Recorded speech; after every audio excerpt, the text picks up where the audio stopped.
ఈ వీడియోను మీకు సమర్పిస్తున్నవారు కిసాన్ ఫ్యాషన్ మాల్.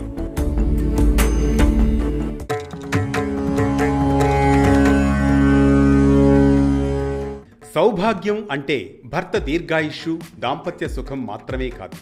సౌభాగ్యం అంటే జీవితంలో శాంతి, సంపూర్ణత, ధర్మనిష్ట, భక్తి. ఈ పరమార్థాన్ని బోధించే పవిత్ర వ్రతమే సౌభాగ్య గౌరీ వ్రతం. చైత్ర శుద్ధ తదియ రోజున, వసంత నవరాత్రుల 3వ రోజున ఆచరించే ఈ వ్రతం పార్వతీదేవి గౌరీ రూపాన్ని సూచిస్తుంది.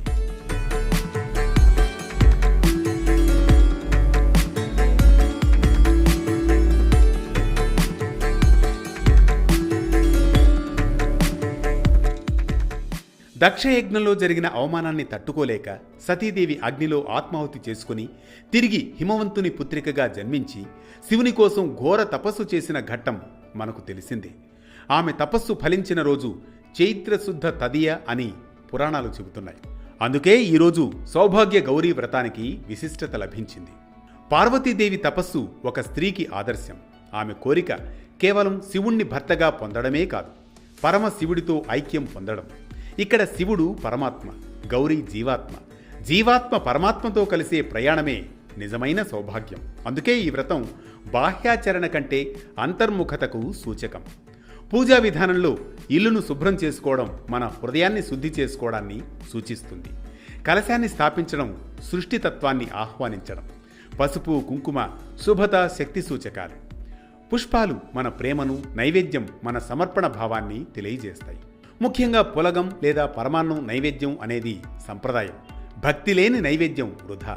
భక్తితో చేసిన ఒక చిన్న సమర్పణే పరిపూర్ణతనిస్తుంది.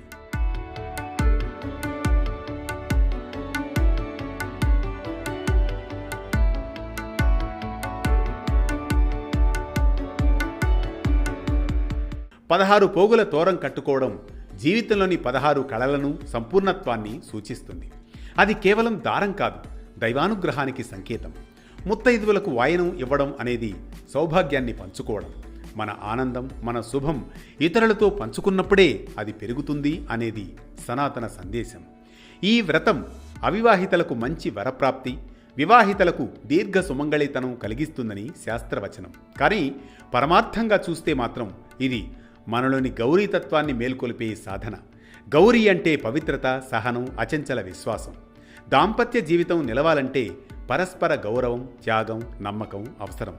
అవి పార్వతీదేవి జీవితం ద్వారా మనకు తెలుస్తాయి.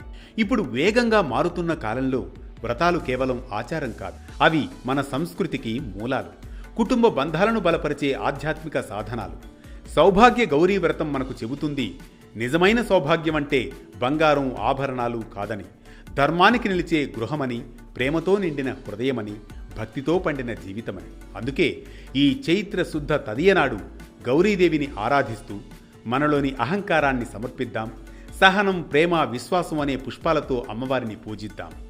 ఆమె అనుగ్రహంతో గృహాలు శాంతిమయం, ప్రతి హృదయం సౌభాగ్యంతో నిండాలని. ఓం శ్రీ సర్వమంగళా దేవ్యై నమః. ఇలాంటి మరో భక్తి రాగం, ధర్మ దీపంతో మళ్ళీ కలుద్దాం రేపటి పరమార్థంతో.